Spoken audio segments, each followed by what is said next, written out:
गेल्या 3 दिवसांपासून वृत्तपत्र विक्रेत्यांनी संप पुकारल्यामुळे शहरात वृत्तपत्रांची उपलब्धता पूर्णपणे थांबली होती। वाचकांना वृत्तपत्रे मिळवण्याकरिता बस स्थानक आणि इतर ठिकाणी धाव घ्यावी लागली।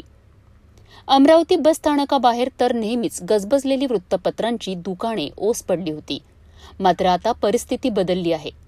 नागपूर येथे वृत्तपत्र विक्रेत्यांच्या प्रतिनिधींसोबत चर्चा होणार असल्याचे आश्वासन मिळाल्यानंतर सर्व वृत्तपत्र एजंट आणि विक्रेत्यांनी एकमताने आपला संप मागे घेण्याचा निर्णय घेतला आहे।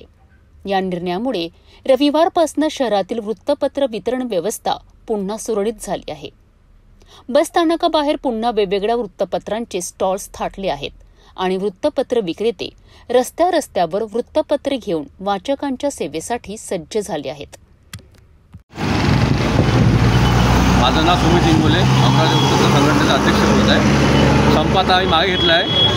आमच्या ज्या मागण्या होत्या त्या त्यांनी पूर्ण करण्यासाठी आम्हाला नागपूरला बोललं आहे। त्यांचं काल लेटर आलं की तुम्हाला आम्ही लवकरात लवकर डेट आणि वेळ कळू। त्यांचं लेटर आल्यामुळे आम्ही संप मागे घेतला आहे। आमचा 30 दिवसाचा लक्ष्य संप होता, तो आता संपलेला आहे आणि सगळं जे वृत्तपत्र अमरावतीत सुरळीत वाटप चालू झालं आहे।